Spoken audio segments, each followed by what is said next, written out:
आप सभी को मेरा नमस्कार। आपके और आपके परिवार को योगिनी एकादशी की हार्दिक शुभकामनाएं। योगिनी एकादशी व्रत कथा महाभारत काल की बात है। एक बार धर्मराज युधिष्ठिर ने भगवान श्री कृष्ण से कहा, हे त्रिलोकीनाथ, मैंने ज्येष्ठ माह की शुक्ल पक्ष की निर्जला एकादशी का व्रत किया और कथा सुनी। अब आप कृपा करके आषाढ़ माह के कृष्ण पक्ष की एकादशी की व्रत कथा सुनाइए।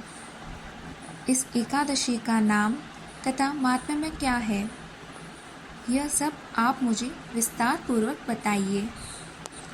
तब श्री कृष्ण ने कहा, हे पांडुपुत्र, आषाढ़ माह के कृष्ण पक्ष की एकादशी का नाम योगिनी एकादशी है।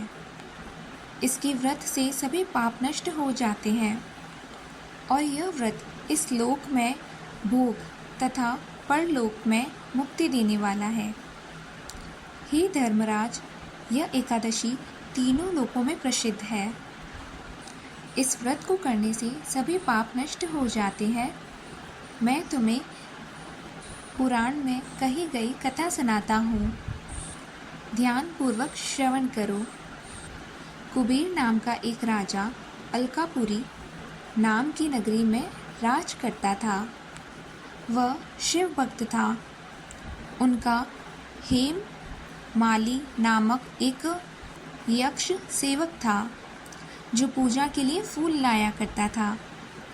हेम माली की विशालाक्षी नाम की अति सुंदर स्त्री थी, मतलब पत्नी थी। एक दिन हेम माली मानसरोवर से पुष्प लेकर आ रहा था, किंतु कामाशक्त होने के कारण पुष्पों को रखकर अपनी स्त्री के साथ रमण करने लगा। इस भोग विलास में दोपहर हो गई और हेम माली की राह देखते देखते जब राजा कुबेर को लगा कि दोपहर हो गई, लेकिन हेम माली अभी तक पुष्प लेकर आया नहीं, तो राजा कुबेर ने अपने सेवकों को आज्ञा दी, क्रोधपूर्वक होकर, कि तुम लोग जाओ और पता लगाओ कि हेम माली अभी तक पुष्प लेकर क्यों नहीं आया। और जब सेवकों ने हेम माली का पता लगा लिया तो उन्होंने जाकर राजा से कहा, हे राजन, वह हेम माली अपनी स्त्री के साथ रमण कर रहा है। और इस बात को सुनकर राजा कुबेर ने हेम माली को बुलाने की आज्ञा दी और डर से कांपता हुआ हेम माली राजा के सामने उपस्थित हुआ और उसे देखकर राजा को अत्यंत क्रोध आया और उसके होंठ फड़फड़ाने लगे। राजा ने कहा, अरे अधम, तूने मेरे परम पूज्य देवों के भी देव भगवान शिव जी का अपमान किया है। मैं तुझे श्राप देता हूँ कि तू स्त्री के वियोग में तड़पे और मृत्युलोक में जाकर कोढ़ी का जीवन व्यतीत करे। कुबेर के श्राप से वह तत्क्षण स्वर्ग से पृथ्वी पर आ गिरा और कोढ़ी हो गया। उसकी स्त्री भी उससे बिछड़ गई। मृत्युलोक में आकर उसने अनेक भयंकर कष्ट भोगे, किंतु शिव की कृपा से उसकी बुद्धि मलिन न हुई और उसे पूर्व जन्म की भी सुध रही। अनेक कष्टों को भोगता हुआ तथा अपने पूर्व जन्म के कुकर्मों को याद करता हुआ वह हिमालय पर्वत की तरफ चल पड़ा। चलते चलते वह मार्कंडेय ऋषि के आश्रम में जा पहुंचा। वह ऋषि अत्यंत वृद्ध तपस्वी थे।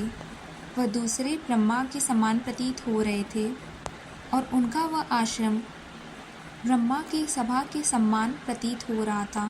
ऋषि को देखकर हेम माली वहां गया और उन्हें प्रणाम कर कर उनके चरणों में गिर पड़ा। और हेम माली को देखकर मार्कंडेय ऋषि जी ने कहा, तूने कौन से निकृष्ट कर्म किए जिससे तू कोढ़ी हुआ और भयंकर कष्ट भोग रहा है। महर्षि की बात सुनकर हेम माली बोला, हे मुनिश्रेष्ठ, मैं राजा कुबेर का अनुचर था। मेरा नाम हेम माली है। मैं प्रतिदिन मानसरोवर से फूल लाकर राजा कुबेर को दिया करता था शिव पूजा के लिए। और एक दिन पत्नी सहवास के सुख में फंस जाने के कारण मुझे समय का ज्ञान ही नहीं रहा और दोपहर तक पुष्प न पहुंचा सका।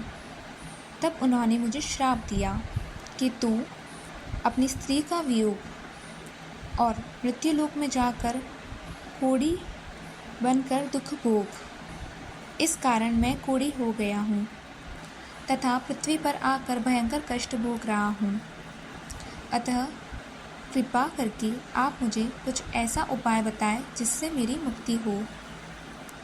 तब मार्कंडेय ऋषि ने कहा, हे हेममाली, तूने मेरे सम्मुख सत्य वचन कहे हैं, इसलिए मैं तेरे उद्धार के लिए एक व्रत बताता हूँ। यदि तू आषाढ़ माह के कृष्ण पक्ष की एकादशी से योगिनी एकादशी कहते हैं, यदि इस योगिनी नामक एकादशी का विधान पूर्वक व्रत करेगा तो तू सभी पापों से मुक्त हो जाएगा और तेरे सभी पाप नष्ट हो जाएंगे। महर्षि के वचन सुन हेममाली अति प्रसन्न हुआ और उनके वचनों के अनुसार योगिनी एकादशी का विधान पूर्वक व्रत करने लगा और इस व्रत के प्रभाव से अपने पुराने स्वरूप में आ गया और अपनी स्त्री के साथ सुखपूर्वक रहने लगा। भगवान श्री कृष्ण ने कहा, हे राजन, इस योगिनी एकादशी की कथा का फल 81,000 ब्राह्मणों को भोजन कराने के बराबर है। इस व्रत को करने से सभी पाप नष्ट हो जाते हैं और अंत में मोक्ष प्राप्त करके प्राणी स्वर्ग का अधिकारी बनता है। कथा संपूर्ण। धन्यवाद।